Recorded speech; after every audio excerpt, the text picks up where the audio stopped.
Advocate P N Haskar, സംസ്ഥാന സർക്കാർ CPM ഒക്കെ കുറച്ച് കൂടി ദീർഘദർശിത്വം കാണിക്കണമായിരുന്നു. ഇതൊക്കെ പലരും പറഞ്ഞതാണ്.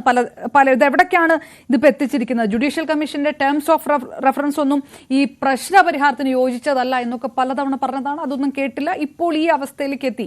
ഇനിയിപ്പോൾ ഇത് ഒറ്റയടിക്ക് എതിർക്കുമ്പോൾ ഇത് കേരളത്തിൽ ഉണ്ടാകാൻ പോകുന്ന ഇമ്പാക്റ്റ്, മുനമ്പുമായിട്ട് ബന്ധപ്പെട്ട് ഉയരുന്ന ആശങ്കകൾ, സഭയുടെ നിലപാട്, ഇതിലെവിടെയോ പാളിച്ച സംഭവിച്ചിട്ടുണ്ട്. സ്വാഭാവികമായിട്ടും പ്രശ്നപരിഹാരം വളരെ പെട്ടെന്ന് അതിൽ നീട്ടിക്കൊണ്ടുപോയ സംസ്ഥാന സർക്കാരിന് ഉത്തരവാദിത്വം ഉണ്ടാകുന്നില്ലേ?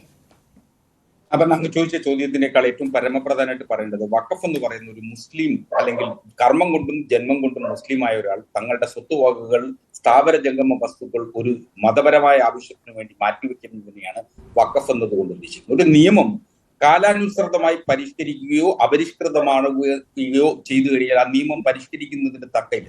അങ്ങനെ പരിഷ്കരിക്കണമെങ്കിൽ വഖഫ് നിയമത്തെ സംബന്ധിച്ച് അതിന്റെ സ്റ്റേക്ക് ഹോൾഡേഴ്സ് എന്ന് പറയുന്നത് രാജ്യത്തെ മുസ്ലിങ്ങളാണ്, മുസ്ലിം പേഴ്സണൽ ലോ ബോർഡാണ്, അതുപോലെ മുസ്ലിം സംഘടനകളാണ്, മുസ്ലിം മതപണ്ഡിതന്മാരാണ്. നിലവിൽ ഏതെങ്കിലും മുസ്ലിം സംഘടനകൾ വഖഫ് നിയമം പരിഷ്കരിക്കണം എന്ന് കേന്ദ്ര സർക്കാരിനോട് ആവശ്യപ്പെട്ടിട്ടുണ്ടോ? ഇല്ല.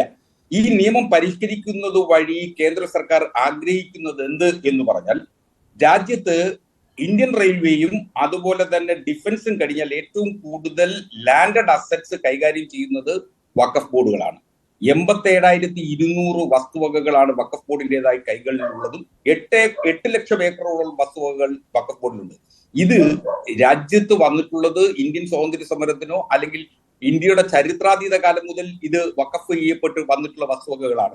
ഈ വസ്തുവകകൾ ഇന്ത്യ ഭരിച്ചിരുന്ന സുൽത്താൻമാരും, ഉദാഹരണത്തിന് ഷാജഹാൻ മുതൽ ഒടുവിൽ വരെ വന്നിട്ടുള്ള സുൽത്താൻമാരടക്കം വഖഫ് ചെയ്തിട്ടുള്ളത്. പല ആവശ്യങ്ങൾക്ക് വേണ്ടി വഖഫ് ചെയ്തിട്ടുള്ള വസ്തുവകകളാണ് ഉള്ളത്. യാത്രക്കാർക്ക് വേണ്ടി വഖഫ് ചെയ്തിട്ടുണ്ട്, യാത്രക്കാരുടെ മൃഗങ്ങൾക്ക് വേണ്ടി വഖഫ് ചെയ്ത വസ്തുവകകളുണ്ട്, അതുപോലെ തന്നെ അലഞ്ഞു തിരിയുന്ന മൃഗങ്ങളെ സംരക്ഷിക്കുന്നതിന് വേണ്ടി വഖഫ് ചെയ്ത വസ്തുവകകളുണ്ട്. അതുപോലെ നിരവധി ആവശ്യങ്ങൾക്ക് വേണ്ടി വഖഫ് ചെയ്തിട്ടുള്ള സ്വത്തുവകകൾ മൊത്തത്തിലാണ് ഇപ്പോൾ നിൽക്കുന്നത്.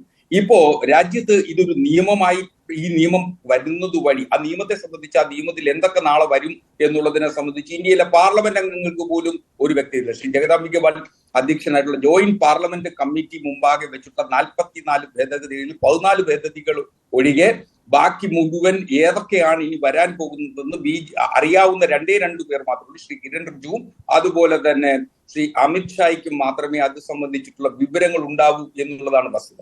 എന്തിനാണ് ഈ വഖഫ് നിയമം ഇപ്പോൾ ഭേദഗതി ചെയ്യുന്നത് എന്ന് പറഞ്ഞാൽ, അടിസ്ഥാനപരമായി വഖഫ് ബോർഡിന്റെ സ്വയംഭരണാവകാശത്തെ ഇല്ലായ്മ ചെയ്യുക എന്നുള്ളതാണ് ഒന്ന്.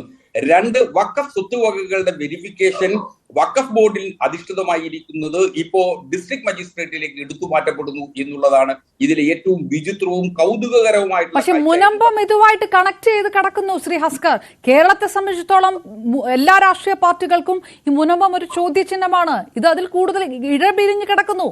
ഇതെങ്ങനെ പരിഹരിക്കും? ഇല്ല, മുനമ്പം വിഷയം മറ്റൊരു വിഷയമായി തന്നെ കാണണം. മുനമ്പം വിഷയം ഇപ്പോൾ ഈ വഖഫ് ഭേദഗതി നിയമം രാജ്യത്ത് അവതരിപ്പിച്ചത് കൊണ്ട് മുനമ്പം വിഷയം പരിഹരിക്കാൻ കഴിയുമോ? കാര്യം ഈ നിയമത്തിൽ റിട്രോസ്പെക്റ്റീവ് എഫക്ട് ഉണ്ടാവില്ല എന്ന് കേന്ദ്ര ഗവൺമെന്റ് തന്നെ പറഞ്ഞു. മുൻകാല പ്രാബല്യമില്ലാത്ത ഒരു നിയമം, ആ നിയമത്തിന്റെ സാധ്യത വെച്ചുകൊണ്ട് എങ്ങനെയാണ് പാർലമെന്റിൽ അവതരിപ്പിക്കുന്ന നിയമം വെച്ചിട്ട് വഖഫ് വിഷയത്തെ സമീപിക്കാൻ കഴിയുക? മുനമ്പം വിഷയത്തെ സമീപിക്കേണ്ടത് മറ്റൊരർത്ഥത്തിലാണ്.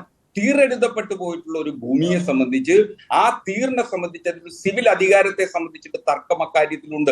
അത് നിയമവഴികളിലൂടെ മാത്രമേ പരിഹരിക്കാനാവൂ. 2 രീതിയിലാണ് മുനമ്പം പരിഹരിക്കാൻ കഴിയുക. ഒന്ന് നിയമവഴികളിലൂടെ, 2 സമവായത്തിന്റെ വഴികളിലൂടെ.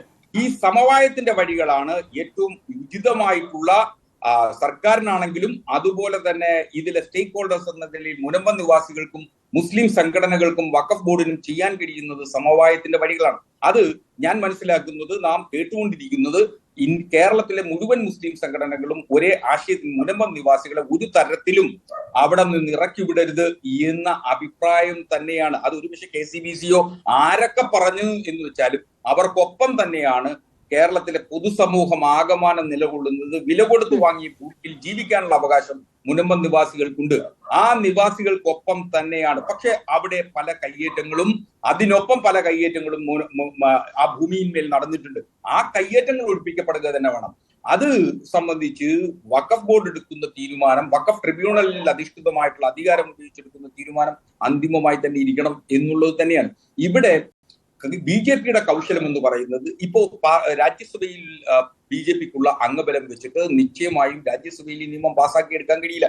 ഒരുപക്ഷെ നാളെ NDA-യിലെ മറ്റു ഘടകകക്ഷികൾ അടക്കം ഈ നിയമം അവതരിപ്പിക്കുന്നതിനെ എങ്ങനെ സമീപിക്കുമെന്നുള്ള സംശയ ദൃഷ്ടിയോടുകൂടിയാണ് രാജ്യം ഉറ്റുനോക്കുന്നത്. അപ്പൊ സ്വാഭാവികമായും ഇത് അവതരിപ്പിക്കുന്നത് വഴി അവർ ഉദ്ദേശിക്കുന്നത് ഒരു ധ്രുവീകരണമാണ്. അപരമത വിദ്വേഷം പ്രചരിപ്പിക്കുക എന്നുള്ളതും രാജ്യത്തൊരു ധ്രുവീകരണത്തിന്റെ സാധ്യതകൾ തേടുകയും അതുവഴി കേരളത്തിൽ വരാൻ പോകുന്ന പഞ്ചായത്ത് തെരഞ്ഞെടുപ്പിലും നിയമസഭാ തെരഞ്ഞെടുപ്പിൽ അടക്കം, അതാണല്ലോ കേരളം പോലൊരു സംസ്ഥാനത്ത് KCBC ബോർഡ് ഒരു അഭിപ്രായം പറഞ്ഞപ്പോ ശ്രീ കിരൺ റിജുവിനെ പോലൊരാൾ അത് സംബന്ധിച്ച് അഭിപ്രായം പരസ്യമായി തന്റെ സാമൂഹ്യ മാധ്യമങ്ങളിൽ പോസ്റ്റ് ചെയ്യാൻ തയ്യാറെടുത്തിരിക്കുന്നത് തന്നെ ഈ നിയമം ഇപ്പോ അവതരിപ്പിക്കുന്നത് ദുരുദ്ദേശത്തോടു കൂടി മാത്രം.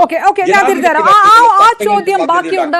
ഈ ബില്ല് പാസ്സാക്കാൻ കഴിയാതെ ഘടകകക്ഷികൾ പോലും എതിർപ്പ് പറഞ്ഞിരിക്കുന്ന സാഹചര്യത്തിൽ ബില്ല് അവതരിപ്പിക്കുക മാത്രം ആ തരത്തിലുള്ള രാഷ്ട്രീയ നേട്ടമാണോ എന്നുള്ളൊരു ചോദ്യം കൂടി ഇതിനകത്ത് ബാക്കിയുണ്ട്. വളരെ പെട്ടെന്ന്